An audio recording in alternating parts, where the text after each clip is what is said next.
Mexican records got the lights down low. Souldisco where the groovy people go. Hit play, let the music flow. Old school beats with a modern glow.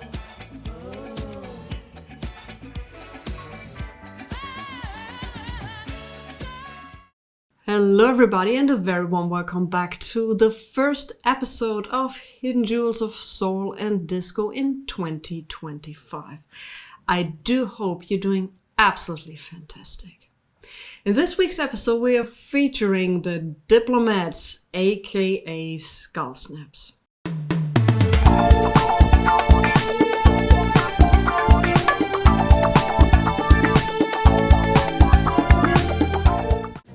Passion in the sky. The happiest man in the world. Oh, my love.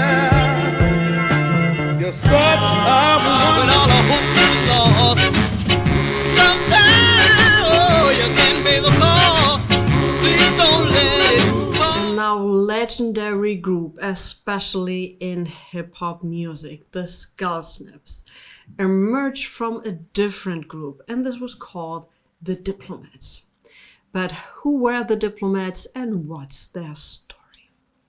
So, the Diplomats were founded in the early 60s, and the members were Irvin Waters, Sam Cully, Tom Price, and William Collier. Many of them were on the same high school at the Sudbury High School in Maryland. Sam Cully, who is a backbone of the Diplomats and Skull Snaps, was very early influenced by his uncle, the legendary Frank Florshaw Cully, who was also one of the first artists to be ever signed to the now legendary label Atlantic. And here's what Sam has to say about this. All of us are from Maryland. We're all from the Eastern Shore of Maryland. My uncle, I had an uncle who was a saxophonist. His name was Frank Florshaw Cully. And that was the inspiration. He played saxophone. Great saxophonist, had some hit records and stuff like that. And I mean, to me, that was overwhelming. You know, as a kid, I'm like, wow, I got to do that. I think he had one of his biggest records was named Coleslaw, I think it was. He was a great guy. I mean, I got the opportunity to, when I left home, to come to New Jersey where he was. I got a chance to play with him, and I got a chance to bring my guys up as the Diplomats, and we played with him. And it was a fantastic thing to see him, how he did, man. This guy was unbelievable. You know, back then they had a lot of clubs. A lot of them would be door to door, you know, right on the same block. Yeah. He used to play in one club and walk out and go all the way into another club and be playing his horn and the whole thing and come back and we still on the stage. It was unbelievable, man. Yeah, he was a great entertainer. I started trying to play the keyboards at 2 years old. Oh, okay. And self-taught, you know, taught myself how to play. And of course I played in church, and all of my family, they all sang and they all, you know, they were all talented that way.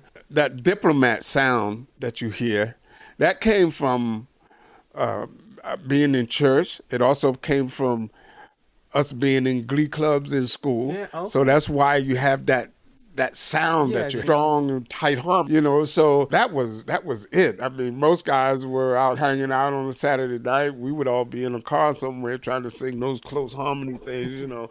And it really paid off once we got to be professional, because you know, we came into the game not as dancers and all of that. We came as singers, period. And that's what we did. In New Jersey, I had an uncle in New York who wanted us to come over and sing for this doctor. And this doctor, when he heard us, he said, man, this is unbelievable. He launched our career. Yeah, I mean, he took care of us like we were his own kids. He treated us like we were his own kids, as we were grown men. And his philosophy was, all I want you to do is get perfect at this. We didn't have to go work no place. We rehearsed twice a day, and it really said, well, one of the things you have to do, you have to learn all kinds of music and be able to sing the standards, some of the things that Frank Sinatra did and people like that. And we were like, come on. Yeah, but it was proven, it was a great experience because then we could do that. So once we started playing places like the Apollo and all the theaters and all of that, and we're able to do that kind of stuff, you know, our peers were like, oh my God, you know, where did these guys come from, you know? And it was unbelievable. Diplomats were just singers. We were just singing. At that time, most of the bands were always at the club that you were going to work in. What they had to do was, you know, was learn your songs. As you've just heard, Sam was visiting with his group, his uncle Frank, in New York. And Frank was a well-known name in the music industry. And Frank introduced the group to his dentist. Yes, you're hearing right, to his dentist. His dentist wanted to get involved in the music industry, and the name was John Gilchrist. And John immediately loved the group, and he became soon their manager. The Diplomats never released a full-length album, which I think is very unfortunate because I would have loved to hear a complete album from them. They only released singles. And their first stop in the professional music business was the record label A-Rock Records. And they released their first single.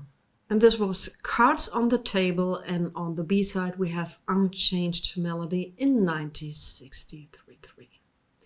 In 1964 they released a single which was called Here's the Heart, which was also highly promoted by A-Rock and became an instant hit by the Diplomats.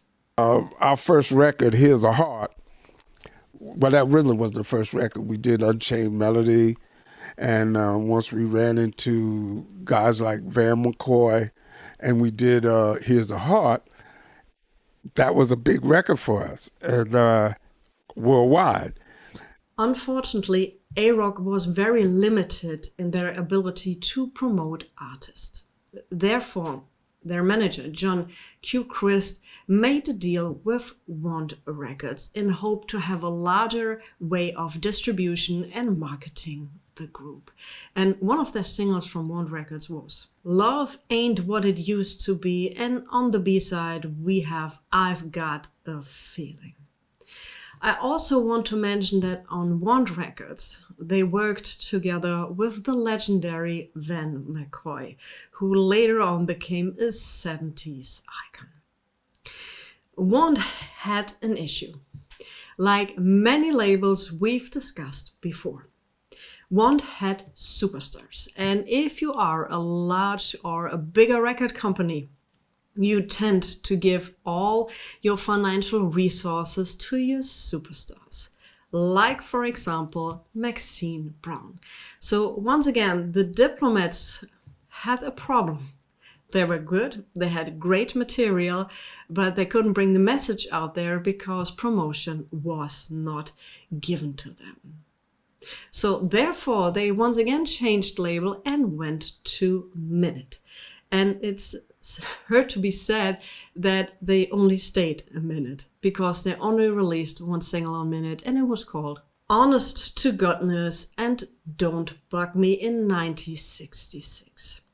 In 1968, they once again switched to Dynamo Records and released, in my humble opinion, one of their greatest works. Here we have, for example, Accept Me, Your Love Is a Shelter, or from 1970, Sure as the Stars Shine, She Is the One. And if you are an Elvis fan, I would highly suggest that you check out their version of In the Ghetto. It's a very soulful version and I absolutely adore it. So the 1970s came and Sam started to get involved in different projects like the Fatback Band, which was therefore or before the Fatback record label. By the early 70s, they decided that they wanted to change directions. And it was very helpful that Lloyd Price was at the right time, at the right place. But let's hear it from Sam, how the Skull Snaps were born. Lloyd Price, that was a great thing for us. And he heard us. He was like, man, you guys, you just cracked my head with 3 people sounding like 10. Yeah. That's unbelievable. So that's how we came up with the name. You cracked my skull. That's what he said. All right. And I said, well, damn, that sounds really crazy right there. So we named it Skull Snaps. Yeah. And we did Skull Snaps. 72, we recorded the album in 73. And it was an amazing thing, man. I mean, we went in the studio. We got George Kerr to produce it and bring some new songs with us. We had songs of our own, and every song on that album was done in one take. And here it is in all of its 70s glory, the Skull Snaps on GSF.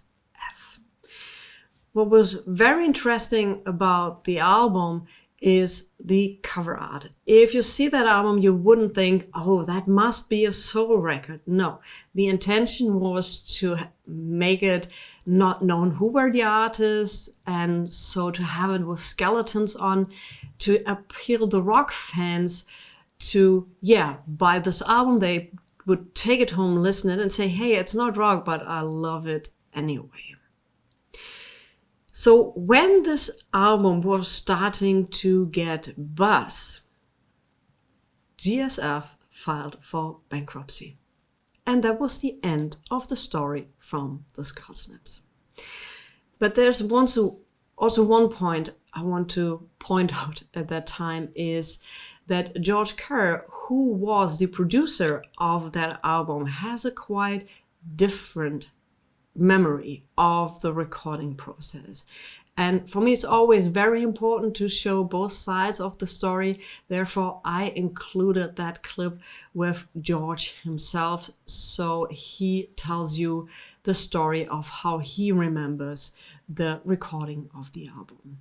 And it's to point out, we made several takes for songs. For example, It's a New Day. He points out there was 4 takes that were needed. It wasn't done in 1 take, which I think doesn't matter at all, as long as the result is great. But anyway, I wanted to include George Kerr's information up here too.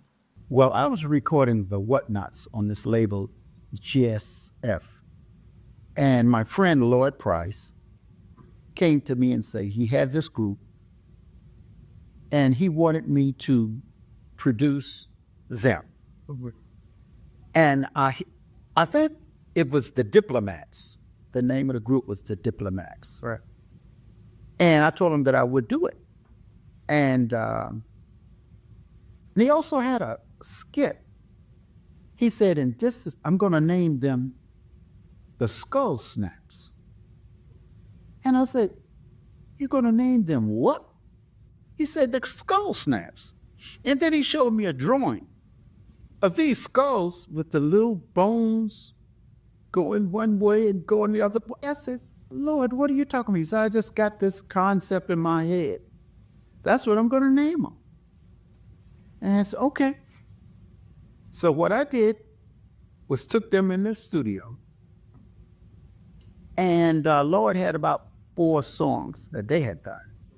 And he said, want me to write a few songs. My wife and I wrote My Hang Up Is You, and I wrote the song I'm Your Pinner on the album. And when I met the group, it was a real good group. You know what I mean? They were very talented. And in the studio, they listened to what I said. I'm the one that said how fast or how slow that song went. All of the song. I had the first and the last word in every group that I've been reproduced.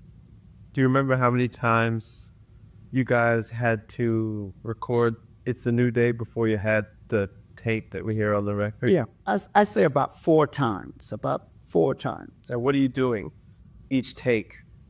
Well, what I was doing, when I produce, I stand in the middle of the studio and all the musicians be around me. And I count off how fast or how slow the song is. Since I don't read music or play instruments, I go by feeling, how I feel about the tempo. If it feels good to me, I let it go. If it don't feel good, I'll stop it and start it again.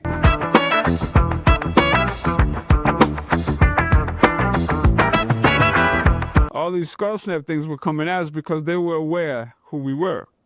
So all of a sudden we're looking at albums, and people are telling us that we held this album for 25 years, waiting for you guys to come here to sign it. I'm saying, you gotta be kidding me.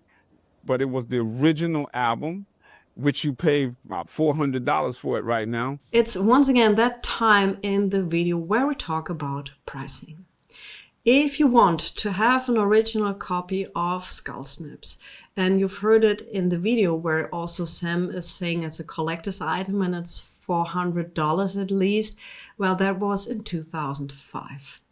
If you want to have a decent copy of Skull Snap, you at least need to pay from $600 onwards. The difficulty with this album is that it's a black cover, it's a DJ's, it's a hip hop record, so finding it in decent condition is very, very difficult. It took me 15 years to find a decent copy of this album. But Mr. Bongo, and this is a reissue I highly, highly recommend. Mr. Bongo made a reissue of this album. And here it is. It is also done as the original in a gatefold. The cover art is great. And what I think is so special about this release is that it's the first officially licensed reissue of this album. Because in the past, the guys from Skull Snaps had some trouble with another UK label, and we're going to hear the story about this shortly after I show you this wonderful insert from the Mr. Bongo release, where you also get on the back the story of the Skull Snaps and also information about this reissue. And it's been also mentioned on the sticker. So for me, it's always very, very important to point out reissue labels who care about the artist. And this one from Mr. Bongo is highly, highly recommended by me. But let's hear about the other British label that caused a lot of headache to the Skull Snaps. I would just send a text to Charlie Records. They've been selling Skull Snap records since the 90s, and they have not paid one royalty. See, okay, secret, there was no master, no tapes. These guys disappeared totally disappeared. See, because if they had tapes, how many different mixes you would have had off a Skull Snap album. That didn't exist. And all of these people have claimed that they have the rights to Skull Snap music. It's just a damn lie. They don't have the rights to Skull Snap. We do, along with the people at Sugar Hill. Skull Snaps was released in 1973, and also in 1973, Buddha Records approached Skull Snaps and said, hey guys, we need the best people available at the moment. We need professionals to record a version of Soul Makusa. Because that song was skyrocketing and they wanted to cash in on the hype. So they invited Skull Snaps in the studio to record a version.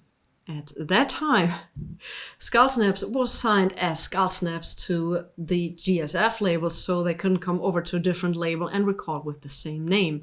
Therefore, they renamed themselves All Directions and recorded Soul Makusa. On the B-side is a song which is called On Top of It. And let's hear from Sam himself how that went on. This little guy had a record shop on 125th Street, Bobby Robinson. They brought the record, Bobby Robinson, in Harlem, right down the street from the Apollo. He had a little record shop. He brought this record started skying. Buddha. Buddha Records approached us because they knew that we were quick and we were instrumentalists and singers at the same time. They approached us about doing it. So we said, hey, man, we can't do that shit. I mean, we still signed to GSF, you know. They said, well, we're doing it under another name. I said, okay. When we did it at one day. That night it was mastered. The next day it was on the market. Did, I think, something like 35,000 in no time. And we had a song to go on the side, on the back of it, called On Top of It. And which is, here we are years later, that's beginning to be a phenomenal record. Oh, yeah. I just heard from people from Europe wants to re-release the B-side to Soul Makossa. The end of GSF Records wasn't the end of the Skull Snips. In 1975, they released a single, Ain't That a Lovin' You, and on the B-side, Al's Razor Blade, on the Grill record label. Al's Razor Blade is, in my opinion, an absolutely underrated song. It's a funky tune and I love it. It's allegedly known, as far as I've heard, that Al's Razor Blade was dedicated to a DJ from a New Yorker radio station. Anyway, the Skull Snaps weren't officially named after that, but they also took part in a song which was called Africa Gone Funky by Screaming Jay Hawkins in 1977. And what a track it is. We also did we did the music for Africa's Gone Funky. You can see it on YouTube and everything. And it was released on the 1977 album I Put a Spell on You. In 1982, the Sam Cully Band released the single Walk on the Silver Cloud Records Incorporation. It would be way too soon to say that's the story of the Skull Snap, because that's not the end yet. On the album, The Skull Snaps is a song which is called It's a New Day. And the drum break, the drum beat you hear in the beginning of that song is the most sampled drum break beat, however you want to call it, in hip hop, or I think even in music history. It's been sampled thousands of times. I would have said millions of times, that could also be happening, but it's been sampled thousands of times. With Wu-Tang Clan, Alicia Keys, it's been used in the Matrix movie, in any kind of musical genre you can imagine, but mainly in hip hop. Let's hear what Sam has to say about this. We ended up getting the copyright. Alicia Keys sampled Skull Snaps, and whoever had the people that had constructed the deal, they were just about to go to collect $500,000, $250,000 on the sample. We happened to catch that.